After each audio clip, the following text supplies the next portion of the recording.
అందరికీ నమస్కారం అండి. యాక్చువల్గా నేను ఫస్ట్ దిలీప్ గారి సినిమా తెలుగులో చేసింది పూలరంగడు. నాకు బాగా ఇష్టం ఆయన అంటే. ఈ 2 కంట్రీస్ సినిమా చూసినప్పుడు ఫస్ట్ లౌడంటే మైక్ లేదన్నా 2 కంట్రీస్ సినిమా చూడగానే మీ అందరికి ఓకేనా? వాయిస్ ఓకేనా భయ్యా? మళ్ళీ డబ్బింగ్ చేయడం కుదరదు. అందరికీ నమస్కారం అండి. 2 కంట్రీస్ ఈ సినిమా చాలా పెద్ద హిట్ అయింది మలయాళంలో. ఈ సినిమా యాక్చువల్గా చెప్పాలంటే నాకు కరెక్ట్గా రెడీమేడ్ షర్ట్ నాకు షాప్కి వెళ్తే దొరికేసినట్టు దొరికేసింది. అలాగే శంకరన్నయ్య డైరెక్షన్లో నేను ఈ cinema full fledged fun roller coaster అండి ఫిలిం. అయితే మీరు అందరూ కూడా బాగా ఎంజాయ్ చేస్తారు ఈ సినిమాని. నన్ను చాలామంది మిస్ అయ్యారు. ఈ జక్కన్ నుంచి మ్యాక్సిమం కామెడీ టింజ్ ఉన్న కథలని ఎన్నుకుని చేస్తున్నాను. సో ఇప్పుడు చేసే అన్ని సినిమాల్లో కూడా ఎంటర్టైనర్సే. అలాగే ఇది ఒక డిఫరెంట్ ఎంటర్టైనర్ అవుతుందండి. డిఫరెంట్ పాయింట్ అండి ఈ సినిమాలో. సో ఈ ఛాన్స్ నాకు ఇచ్చినందుకు శంకర్ గారికి థ్యాంక్స్ చెప్తున్నాను. అండ్ ఈ సినిమా గురించి నేను సినిమా చూసిన వెంటనే ఫీల్ అయింది ఏంటంటే, ఫస్ట్ పోలరంగడ సినిమా చేశానండి, ఆయన రీమేక్ పాండిపాడ. సెకండ్ దిలీప్ గారి సినిమా నాకు బాగా వచ్చినాయి ఆయన సినిమాలు. సెకండ్ ఈ సినిమా చేస్తాను, చాలా బాగుంటుందండి సినిమా. అందరికీ నమస్కారం. And really happy to be here.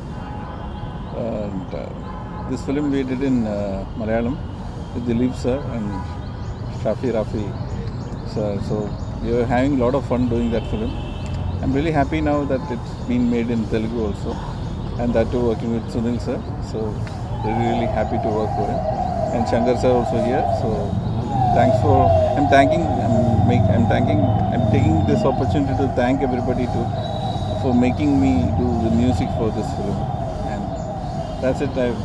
I wish all the entire crew happy shooting, and this film is going to be a super hit in Telugu also. And I'm not here to talk much. I already started composing for this film, so definitely these songs, I believe everyone will like these songs. And I wish Shankar sir and Sunil sir best of luck to everybody. So, thank you, dear. So you also keep us in your prayers. Thank you. అందరికీ నమస్కారం. నేను ఆహనా పెళ్ళంటతో journey start అవుతున్నప్పుడు సునీల్ అన్నయ్య నాకు మాట అన్నారు, అరే తమ్ముడు నీకు మంచి అవకాశం ఇస్తాను నేను అని. సో కొద్దిగా లేట్ అయినా నాకు ఆ పోలరంగడ అనే అవకాశం ఇచ్చారు పోలరంగడ సినిమాతో. సో అది బ్లాక్ బస్టర్ అయింది, అది అందరికీ తెలిసిందే. ఆ తర్వాత భీమవరం బుల్లోడు చేసాం, మళ్ళీ ఇంత గ్యాప్ తర్వాత మళ్ళీ ఈ సినిమా చేస్తున్నాం. సో దిలీప్ గారి సినిమాలు అన్నయ్యకి బాగా ఇస్తాయి. మేము రాత్రే మాట్లాడుకున్నానే, ఈసారి సమస్య లేదు, ఫుల్ ఎనర్జీని పెట్టేస్తాను అన్నాం. సో సినిమా చాలా బాగుంటుంది. ఒక అప్పులు చేసుకుంటూ అందరి నుంచి ఎస్కేప్ అయిపోయి తిరుగుతున్న ఒక హీరో క్యారెక్టర్ ఎన్ శంకర్ గారు. ఫస్ట్ టైం నేను ఆయనతో వర్క్ చేస్తున్నాను. సార్ అందరూ భయపడుతున్నారు ఇందాక నేను కలవరని. ఆన్ టైం మీకు స్క్రిప్ట్ ఇస్తా, రాజా రవీంద్ర గారి మాటలు మీరు అసలు పట్టించుకోవద్దు. ఆన్ టైంలోనే మీకు స్క్రిప్ట్ గ్యారంటీ ఇస్తాను. కష్టపడి పనిచేసి ఈ సినిమాని తప్పనిసరిగా మంచి రిజల్ట్ వచ్చేలాగా నా సైడ్ నుంచి నేను ఏ వర్క్ చేయాలో అది డెఫినెట్గా చేస్తాను. Thank you very much sir. Thank you. మనం రోజు కలుస్తూనే ఉన్నాం, కానీ ఇప్పుడు కొంచెం ఫ్రెష్గా కొత్తగా ఎనర్జెటిక్గా కలుస్తున్నాం. ఆ కలవటం వేరు, ఈ కలవటము ఈ పర్సనల్గా ఒక సినిమా స్టార్ట్ చేస్తూ మహాలక్ష్మి ఆర్ట్స్ బ్యానర్ మీద మళ్ళీ ప్రొడక్షన్ నెంబర్ 2గా 2 కంట్రీస్ అని ఒక మలయాళం సినిమా. మా ఫ్రెండ్స్ అక్కడ ఈ సినిమాకి సంబంధించిన ఫ్రెండ్స్ సినిమా చూసి చాలా బాగుంది, ఇది తెలుగులో రీమేక్ చేస్తే బాగుంటుందని చెప్పడం జరిగింది. అది సునీల్ గారికి కరెక్ట్గా ఉంటుంది. లైన్ విన్న తర్వాత ఫోన్లో సరే పంపించండి అని సునీల్ గారికి చూపించాను. నిజంగా చాలా యాప్ట్ సినిమా. అంటే 2 కంట్రీస్ అనే సినిమా అక్కడ 55 crores కలెక్ట్ చేసిందండి. అంటే దాంట్లో అన్ని ఎలిమెంట్స్ ఉంటాయి.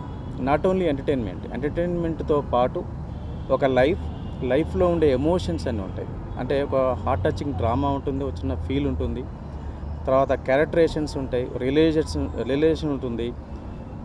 ప్రతి ప్రేక్షకుడికి, ప్రతి జీవితానికి, ప్రతి మనిషికి కావాల్సిన అన్ని ఎమోషన్స్ అన్ని యాంగిల్స్లో ఆ సినిమాలో ఉన్నాయి.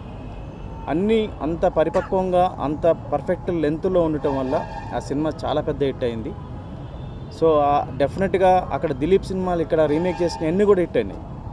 దిలీప్ ఏ సినిమా చేసినా కూడా మ్యాక్సిమం 90% ఆఫ్ ది ఫిలిమ్స్ తెలుగులో హిట్ అయినాయి. డెఫినెట్గా ఆ క్యారెక్టర్కి 100% సునీల్ గారు తప్ప ఎవరూ లేరని నా ఫీలింగ్. అందుకోసం తనకే చూపించాను, తర్వాత ఇంకెవరితో మాట్లాడలేదు నేను. ఆ తర్వాత గ్యాప్ తర్వాత మళ్ళీ ఏదైతే కోరుకున్నానో అదే కాంబినేషన్తో సినిమా స్టార్ట్ అవబోతుంది. ఈరోజు సాంగ్ రికార్డింగ్ పూజ చేసాము. ఈ సాంగ్ రికార్డింగ్ పూజ సంబంధించి పూజలో పాల్గొని స్క్రిప్ట్ని సంతోష్ కుమార్ గారు టీ న్యూస్ ఎండి వచ్చి వారు స్క్రిప్ట్ని ఇచ్చారు. అట్లాగే విద్యుత్ శాఖ మంత్రి జగదీశ్వర్ రెడ్డి గారు వచ్చి సాంగ్ రికార్డింగ్ కార్యక్రమాన్ని ప్రారంభించారు.